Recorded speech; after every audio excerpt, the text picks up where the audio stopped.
ప్రపంచ cup boxing cup finals లో star boxer Nikhat Zareen అదరగొట్టింది. ఫామ్ నిరూపించుకుంటూ స్వర్ణం సాధించింది.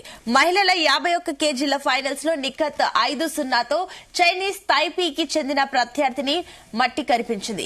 తొలి రౌండ్ నుంచే ప్రత్యర్థిపై ఎదురుదాడి చేసిన నిఖత్ పదునైన పంచులతో విరుచుకుపడింది. ఆఖరిదాకా అదే జోరు కొనసాగించి తేలిగ్గా విజయాన్ని అందుకుంది.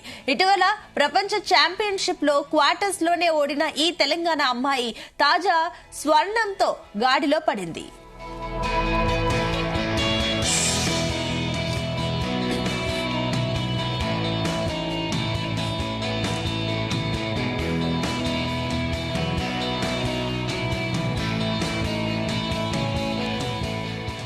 కాగా ప్రపంచ బాక్సింగ్ కప్ ఫైనల్స్ లో స్వర్ణ పతకం సాధించిన బాక్సర్ నిఖత్ జరీన్ ను సీఎం రేవంత్ రెడ్డి అభినందించారు. అద్భుత ప్రతిభతో మరోసారి ప్రపంచ వేదికపై భారత్ ఇమేజ్ ను నలుదిశలా చాటారని ప్రశంసించారు. ఈ విజయం యువ క్రీడాకారులకు స్ఫూర్తిదాయకమన్నారు. భవిష్యత్తులో నిఖత్ మరిన్ని విజయాలను సాధించాలని కోరుతున్నానన్నారు.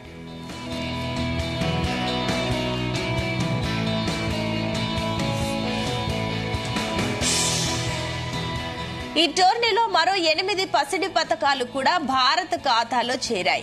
57 కేజీల్లో ప్యారిస్ కాంస్య పతకం విజేత చైనీస్ తైపీకి చెందిన బాక్సర్ జస్మిన్ లాంబోరియా కంగు తినిపించింది.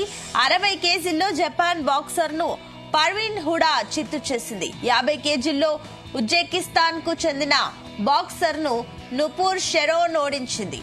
70 కేజీల్లో ఉజ్బెకిస్తాన్ బాక్సర్ పై అరుంధతి చౌదరి గెలిచింది. మొత్తంగా ఈ టోర్నీలో భారత్ 20 పతకాలు సాధించింది. దీంతో భారత్ ఈ టోర్నీని టాప్ ప్లేస్ లో ముగించింది.